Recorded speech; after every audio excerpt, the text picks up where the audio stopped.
Welcome back to the deep dive.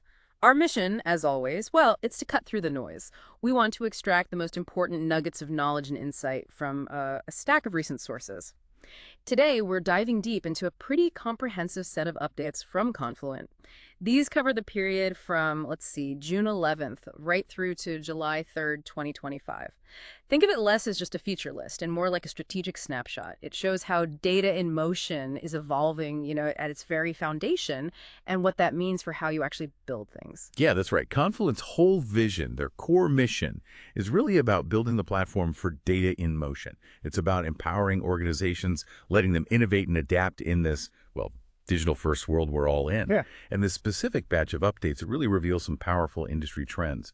What jumps out immediately, I think, is this growing synergy between real-time data AI and a really significant, almost palpable push towards making the developer experience better, especially for technical users like you listening. Yeah. Real-time AI and enhanced developer experience. Okay, so let's unpack that.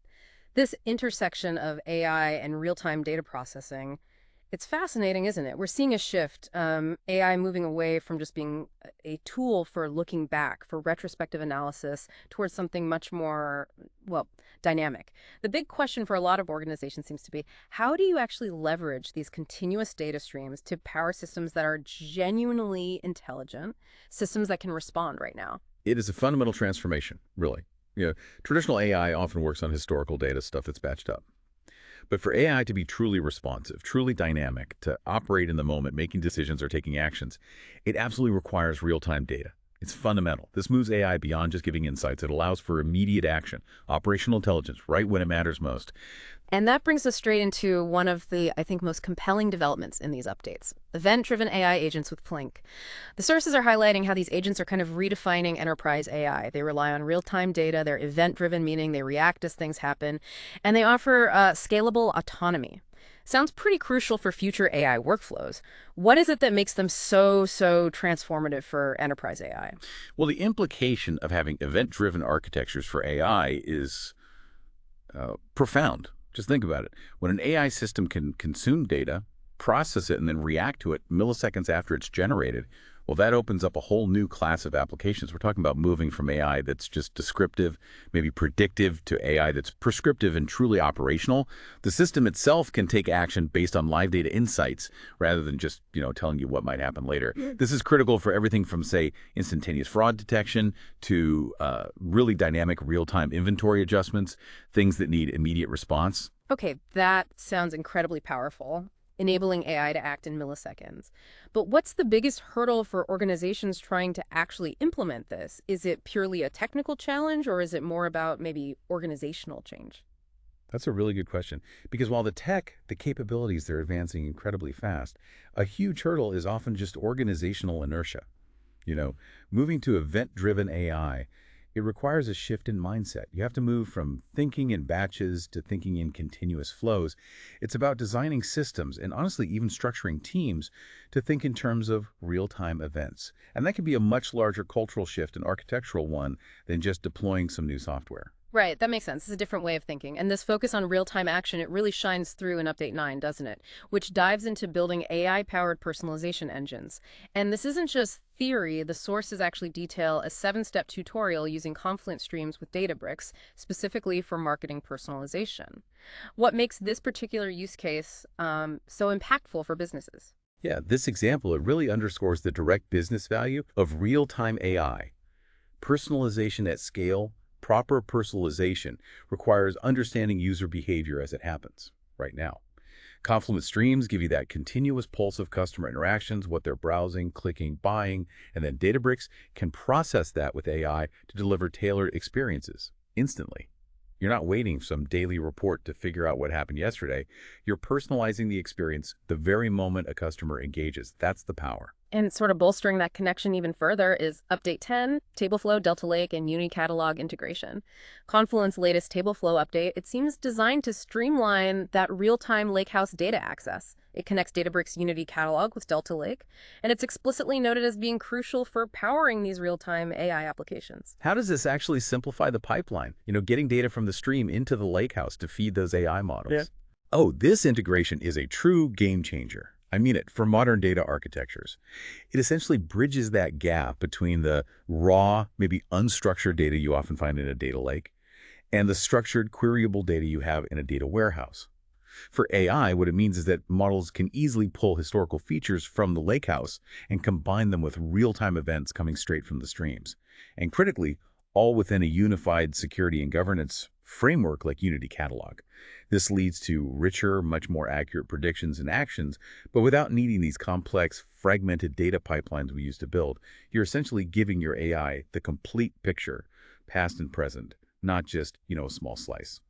Okay, so we've covered these really powerful technical leaps forward, but, for many organizations, the real bottleneck isn't always the technology itself.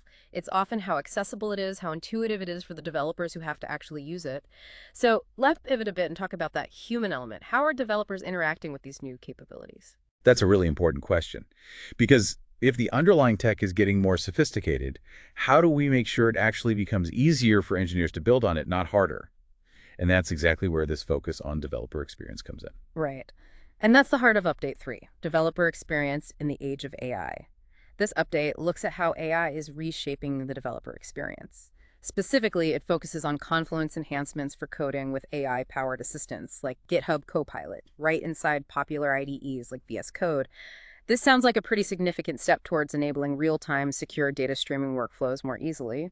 The tangible benefits for data streaming engineers are really clear. You're looking at increased efficiency, for starters. AI can help with boilerplate code, suggest best practices, maybe even help refactor existing code.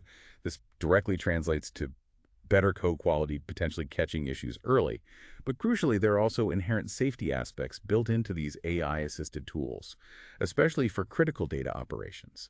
When you're dealing with live, sensitive data streams, having AI as a kind of co-pilot that understands the implications of your code, well, that can significantly reduce errors and help ensure you're complying with security and governance policies.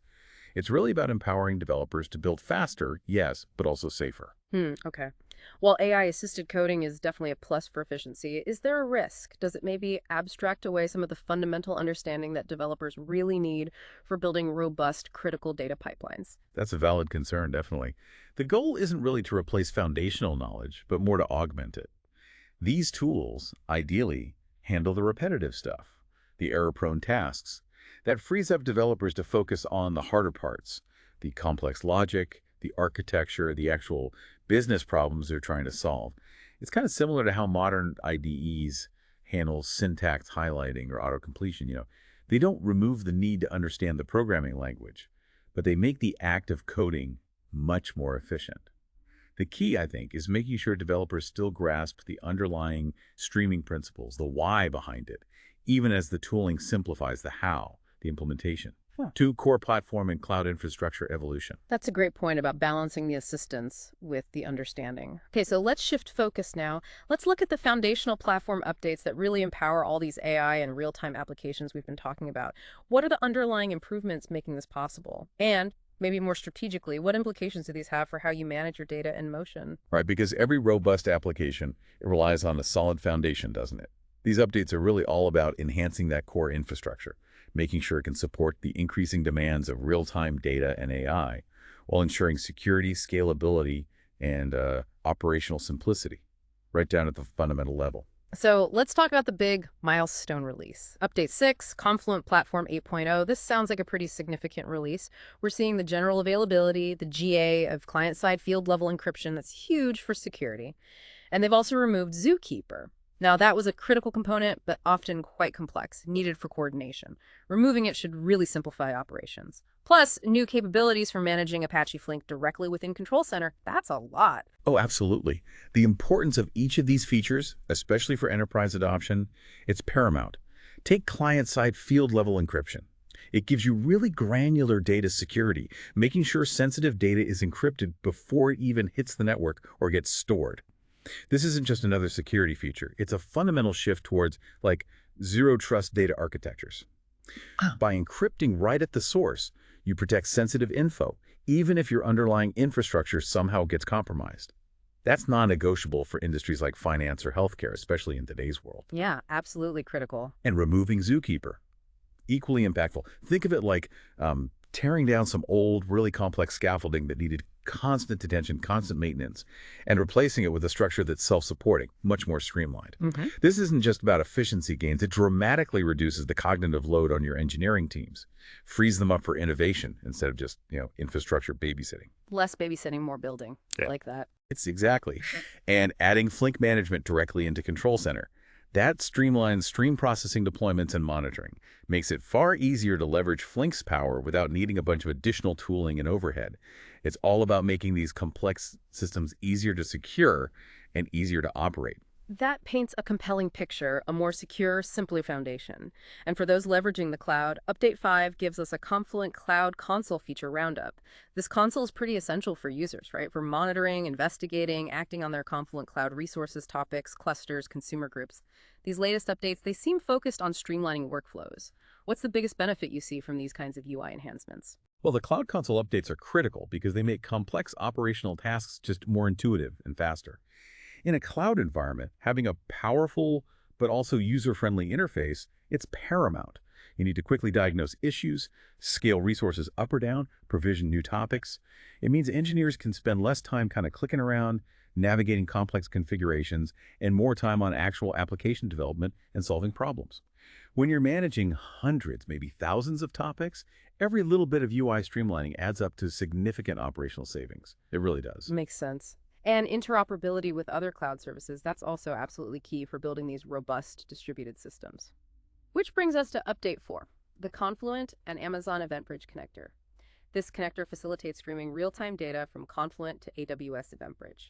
The goal seems to be helping you set up scalable event-driven applications and enabling broader event distribution across the whole AWS ecosystem. Yeah, the strategic value of seamless integration with major cloud services like AWS EventBridge is immense. It lets organizations use Confluent as the central nervous system for their real-time data and then efficiently distribute those events to a whole multitude of downstream AWS services. Think serverless functions, notifications, analytics tools, whatever. This is fundamental for building truly robust distributed systems that can scale horizontally, scale efficiently, without needing to build custom integrations for every single service connection. It's really about opening up the Confluent ecosystem to the vast array of services available on AWS. 3, strategic adoption and foundational concepts. Okay, so we've looked at the core tech, the platform enhancements, but beyond the immediate product updates, it seems pretty clear Confluent is also investing heavily in, well, education and reinforcing core principles.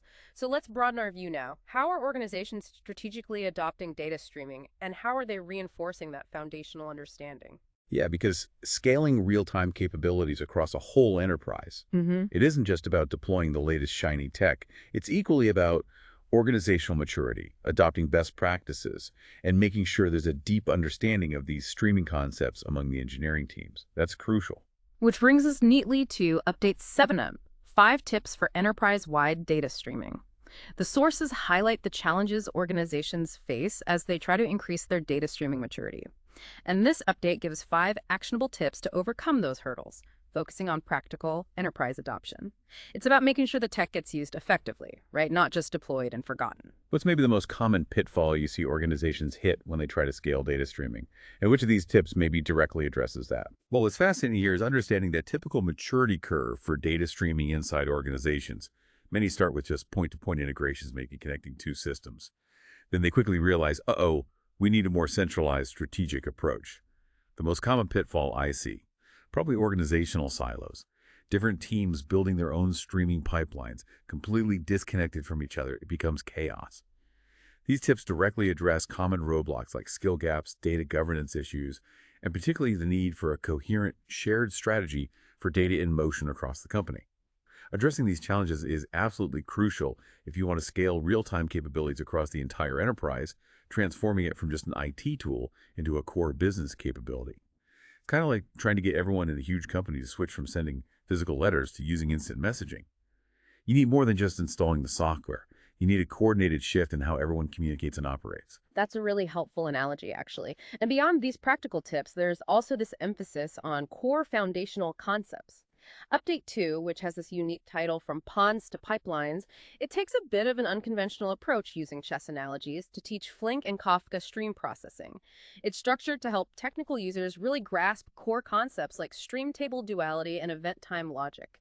This is presented as like a fundamental learning opportunity for anyone diving deeper into stream processing. Oh, understanding stream table duality and event time logic. That is truly foundational. Anyone building serious stream processing applications needs to get this. Events are like immutable facts. Think of every single transaction on your bank statement. That's an event. While tables represent the current state that's derived from those events, like your continually updated account balance, grasping how to build and maintain that balance from a flood of potentially out-of-order transactions, well, that's the core challenge of stream processing.